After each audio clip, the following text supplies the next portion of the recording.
everyone. Welcome back to our podcast. This is Kelly Birmingham. This is a 25-year look back, a retrospective look back on my career in autism. And I'm here with my partner in crime, Jen Lucero, mom to Dylan and Ethan. Hi, Jen. Hi, Kelly. Hey, everybody. So we're talking first responder training, and we've got the best of the best here with us. Yeah, will we you do. will you introduce our guest? Yes, the lovely Miss Kate Mobius, one of my favorite people. I think we've been friends now for at least a decade. At least. And yes, and we have partnered together in many ventures throughout our autism world, between Autism Speaks, Surfers Healing. We've done a lot of different talks and different Dave Grohl. Yes.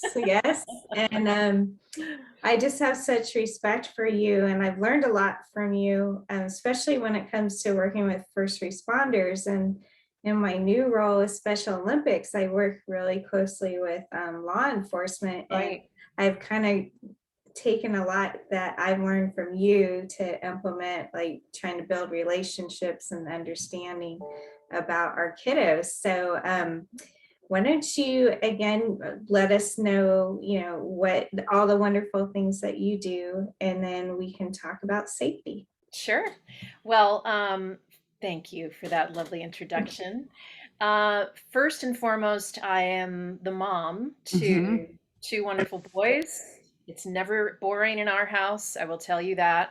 There's Aiden, who's 21, and he's taught me everything I know about autism and patience and humanity and depth and imagination, and I could go on and on. And then there's James at 16, who is my rock. I have been training first responders for about 13 years, and I began because by the time he was 3, Aiden had met his first LAPD officer because he had gone missing. And Aiden then proceeded to become what is the greatest misnomer, which is a wanderer. He was really a sprinter. And he would get out, as many of our loved ones with autism do.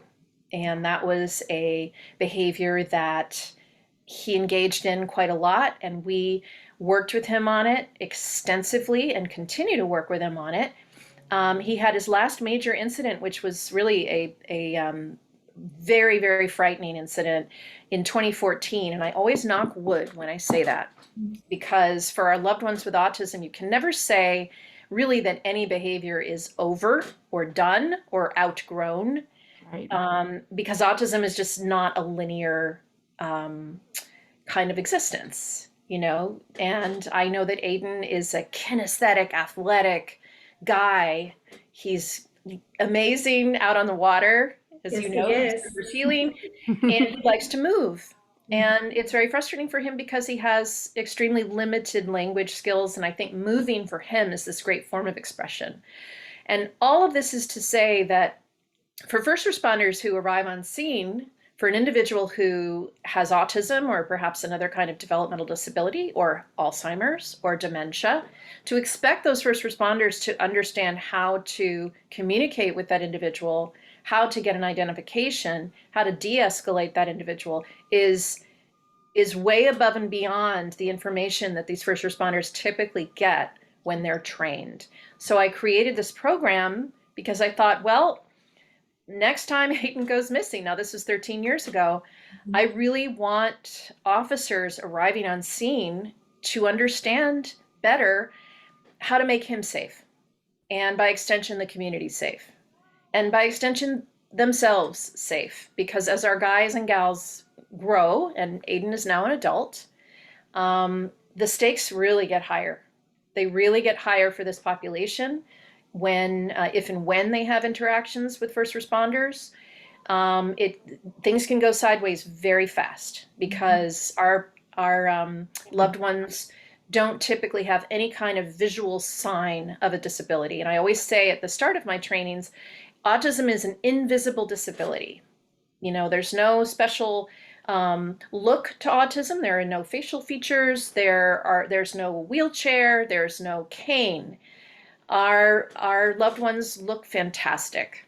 And so their behavior often mimics criminal behavior. And I know that sounds extreme to say, but if you think about it, somebody who refuses to say their name when asked, somebody who refuses to comply, somebody who doesn't look you in the eye, somebody who pulls down maybe a display at a Target or something, all the things that our loved ones will often do. And I'm sorry, you're hearing from my dog right now. No worries. Can be misunderstood. They are very easily misunderstood. And so really the goal of my training is to give first responders as many tools as I can in compressed amount of time as I can, and teach them also in a way that gets them up on their feet so that it's experiential learning. I learned early on when I started that all my yammering and my lecturing just put them right to sleep. I found autism fascinating, but it's a static thing when you're in a room and you could be in a classroom, any classroom of any age students, and if they're dropping off and falling asleep, it is not their fault. You have to make it exciting and interesting, and you have to give them ways in which they'll remember the information. So what I like to do is to put them through the paces of what it might feel like to have a sensory disorder or a communication disorder. And it makes them laugh, and it's an icebreaker, but it makes them uncomfortable too. Mm-hmm. So over the years, the training has really evolved, and it's much less talking. It's much more exercises and doing. And then really the best part of the training is my autistic co-trainers. Mm-hmm. And they come in the second hour and they run the second hour. And some of them have been with me for many, many years. They represent pretty much not the entire spectrum, because the entire spectrum is endless, but really a very wide range of autism. So we have people who are very verbal and cracking jokes and really funny and able to talk about getting maybe bullied in school, maybe talking about what it's like to drive, to go driving for them and things that might make them nervous if an officer stopped them. And then we have individuals who are completely nonverbal, who have had the police called on them and their families because citizens weren't understanding what was going on. They were concerned about noises that they heard. And I would say that portion of the population is among the most vulnerable because they're the ones who get the cops called on them oftentimes.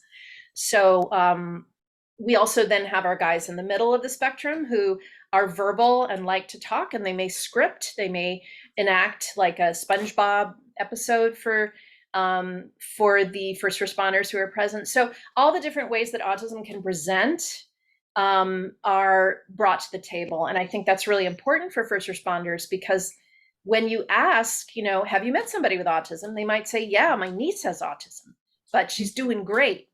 She's in with regular schoolmates and, however they want to describe their person. And that's the only person with autism that they know. So that's going to be the expectation. Mm-hmm. As we all know, if you've met one person with autism, you've met one person with autism. It's extraordinarily diverse, and it makes these interactions really challenging sometimes. For sure. The fact that you have the experiential piece is what is so incredible, because I tried this and I had this really large grant when I was at UCI at the Autism Center to train first responders in Orange County. And, they'd give me 20 minutes in their roll call time. Right. And I, at various roll calls. And so I'd show up and I'd have my PowerPoint and I'd talk to them and they wouldn't pay attention. And they'd say, yeah, we got it. We understand. And I was largely ineffective. So what I ended up doing was asking them, what do you wish you knew? Or what do you wish the information was that you had? Mm-hmm. And they basically told me, and I'd love your thoughts on this. They said, we're either going to take this person down or not take them down. Mm-hmm. And that's what we're trained to do. And I just thought, oh my God, what do I do with that? And so you have done it. I mean, you have created, will you name your organization so people know? Autism Interaction Solutions. Yes. Autism It's a Interaction. mouthful. And will you describe how long is it? How do you get first responders to buy in? You know, I have to capture their attention right away. I put out candy. Okay, I put out candy, and I've even changed my handouts over the years so that they're very short. You know, it's a Yep. pamphlet that I'm holding up right now to show you guys. It's a trifold pamphlet. It's not a bunch of papers. Yep. And I instantly ask them, how many people in this room have ever met somebody with autism? And then I'll ask a few people to expound on that. So who did you meet?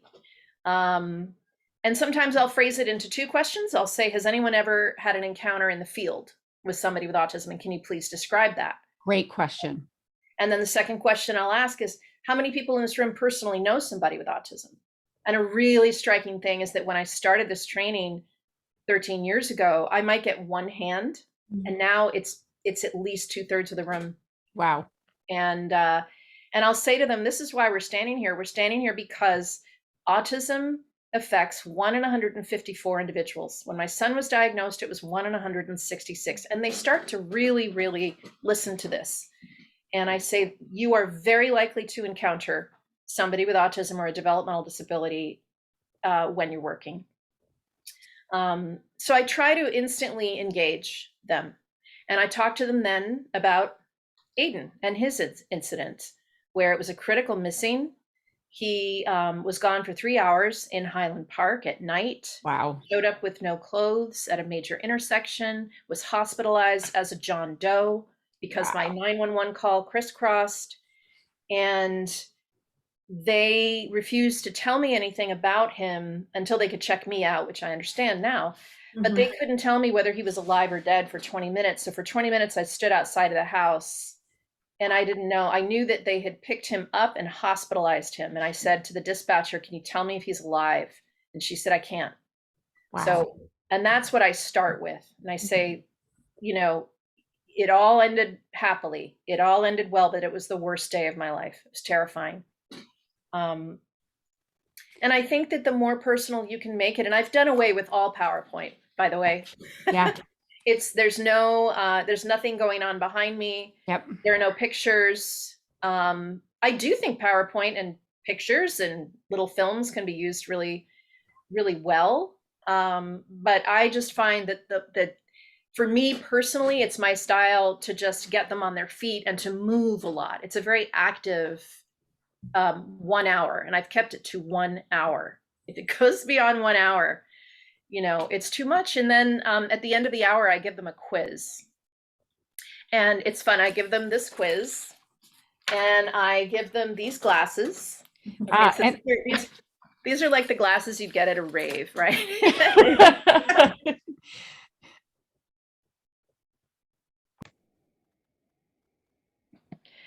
And so they have these glasses, and that again is another icebreaker, and it's, you know, it's nice for them.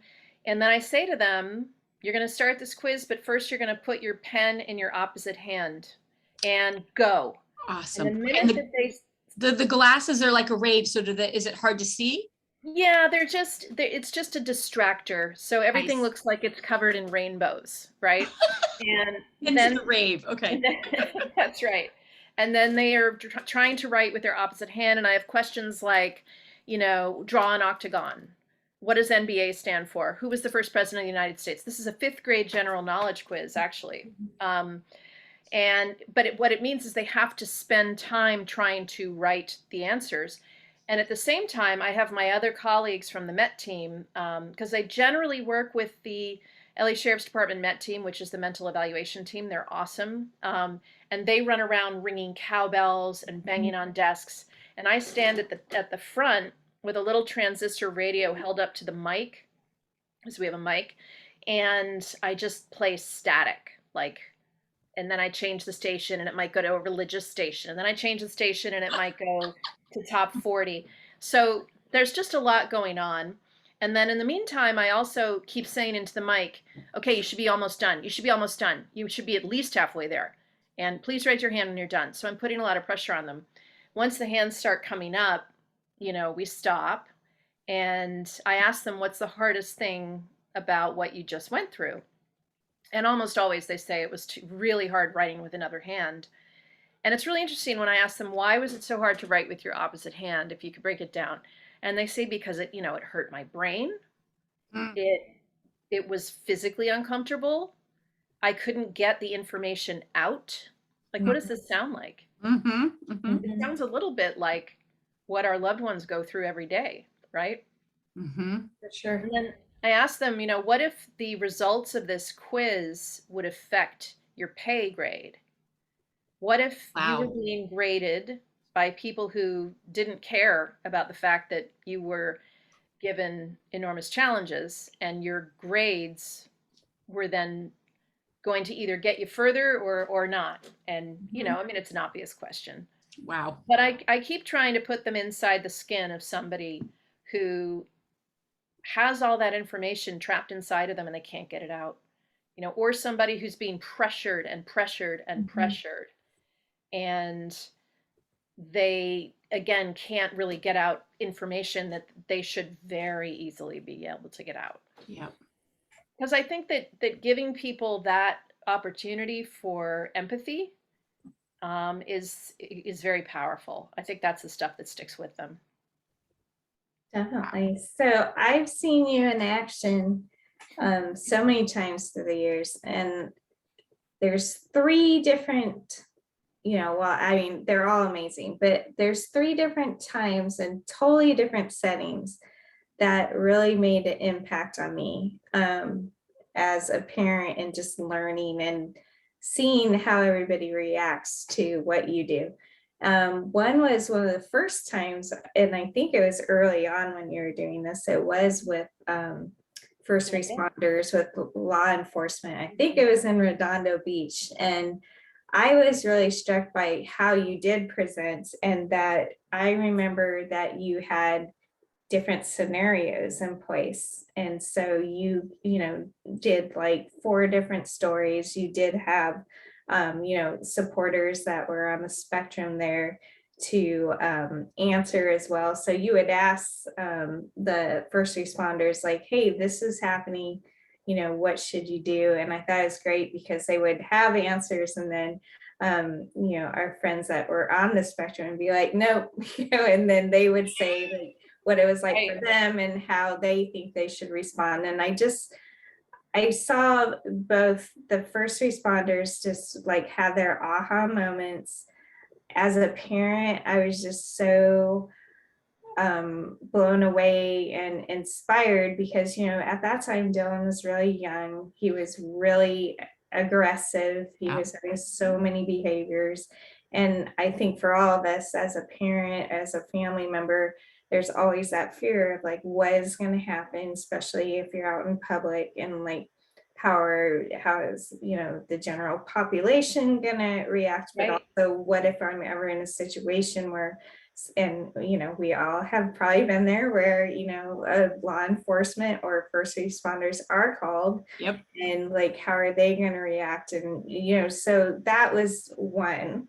Another one was when we did a big event at Toyota, and we did a presentation. And this is cool because in a way, you were speaking to an entire company, but there were so many different employees and aspects of that company. I just remember how you just blew everybody away, and it was just, I felt like they got so much out of it. And they also had, as you remember, an ability program where they hire individuals with disabilities. So that was so important to them. And then last but not least, our biggest walk of our organization, watching you when we get ready for our 55,000 people at the Rose Bowl.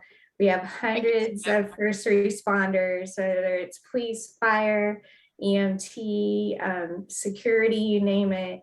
And watching you in action, you take charge and you're telling everybody like, this is what's going to happen. This is what we need to do. we've had scenarios happen, you know, when it all came out great. No one knows, you know, it all worked out. But I just, you know, you're so good at what you do. And Oh. I'm just have so much respect for you. And I just want you to know just like how much it's impacted me, like both Oh, thank you, Jen. personally and professionally. So kudos to you, Kate. Well, that's really kind of you. And thank you so much. And, you know, we're all in this together.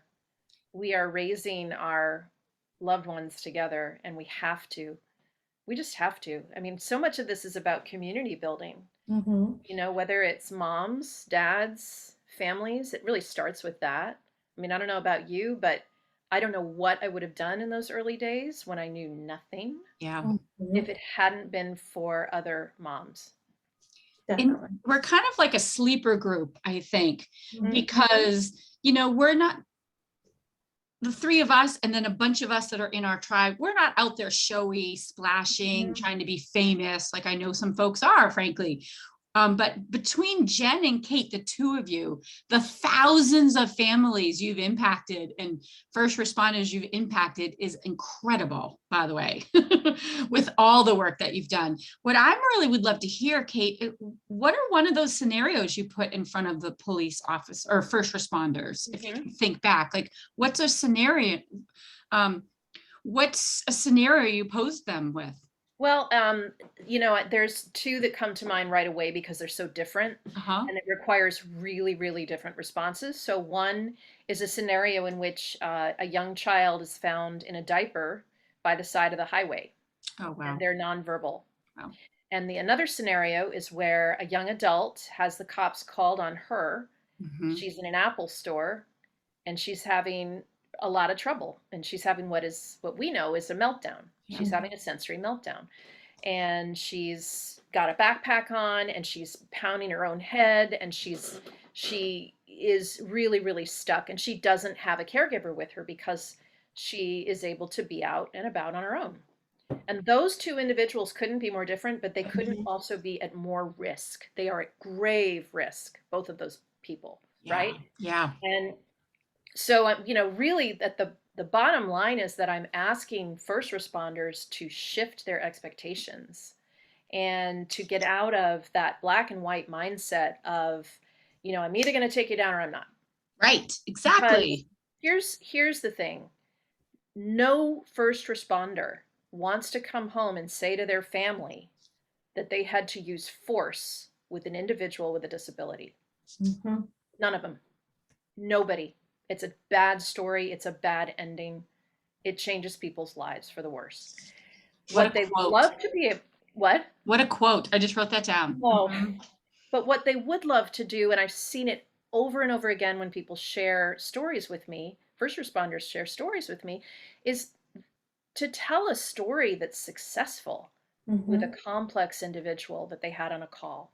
Yeah. It's overall, I mean, I even had a sheriff's deputy reach out to me and say, hey, I wanted to thank you for your autism training because last night we took into custody a guy who was high on meth at a McDonald's. Hmm. Okay, so this is not, I don't mention guys who are high on meth in my training, Mhm. but he shared many characteristics with an individual with autism in that moment. He was nonverbal. He had taken all of his clothes off, by the way.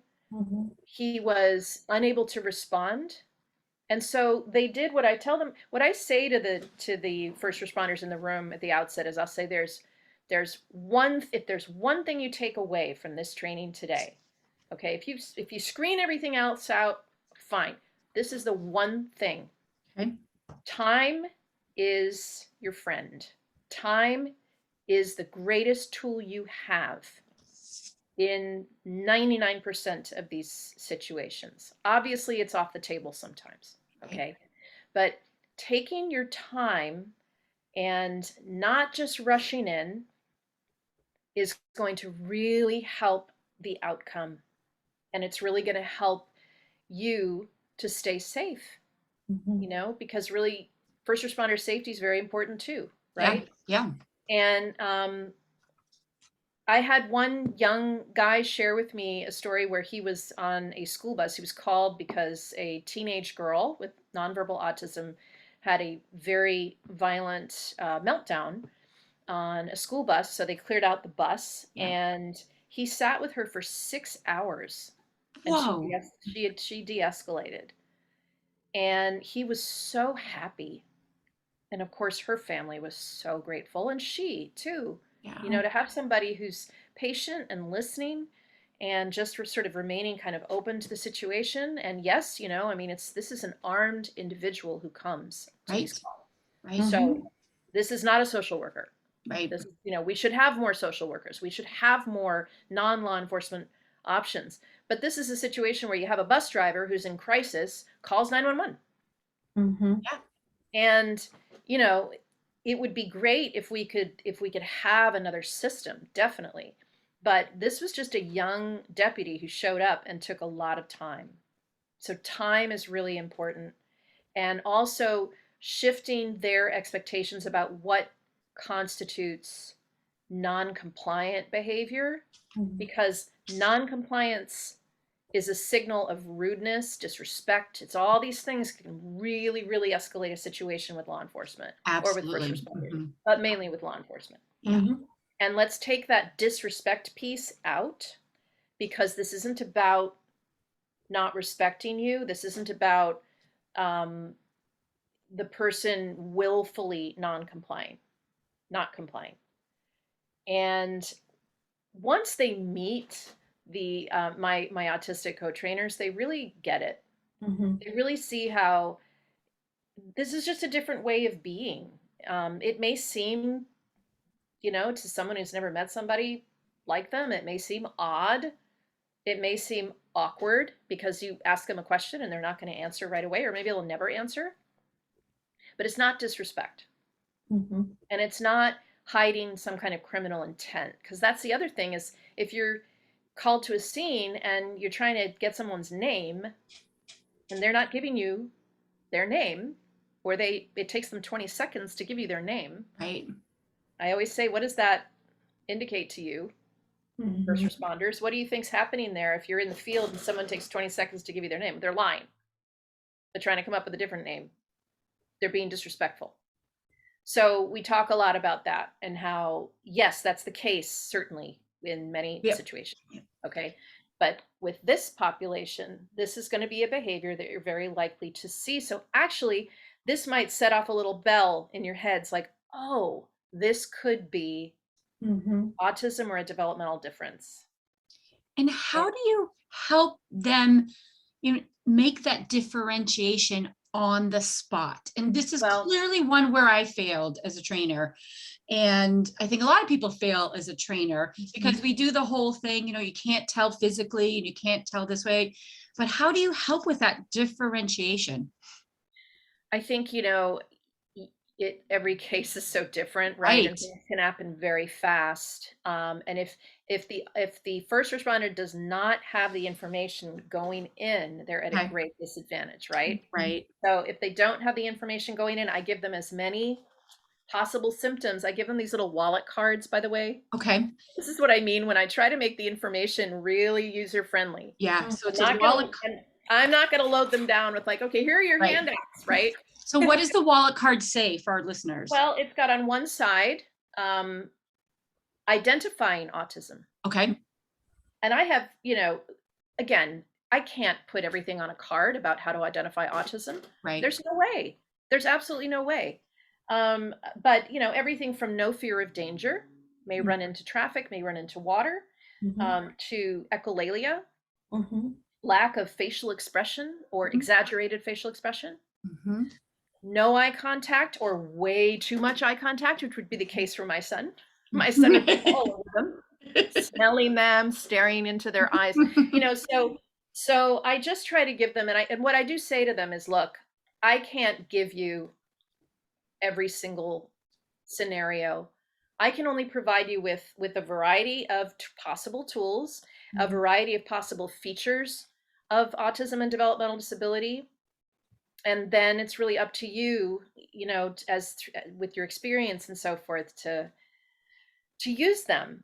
So on the other side of the card is responding to a call. Nice. So one side is, possible signs. The other side is how might you respond to a call? And, this is another place where I pause in the training and I say, if there's one thing other than taking your time that you will take away from this training, it would be to minimize sensory input Yeah.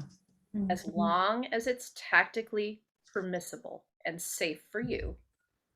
Minimize sensory input. That's everything from your lights to your strobes to your canines. Verbal talking. Mhm. That's a big one, right? So maybe you're interacting with the subject and your coworker, your partner is talking off on the side, or the radio is making a lot of noise on the side. That's going to potentially really get in the way of keeping this person's sensory system nice and low. And if they're here, if the person is melting down, do not try to stop the meltdown. Nice. And we've all been there where our loved ones are melting down and it's excruciating and we just want it to stop, right? We Yep. want to help them. It's human. And I just tell them that you have to sort of think of this as an act of weather. I always think of Aiden's meltdowns as hurricanes. I can't make a hurricane stop. Nice. But what I can do is I can make sure he's safe while that's going on and that I kind of stay safe.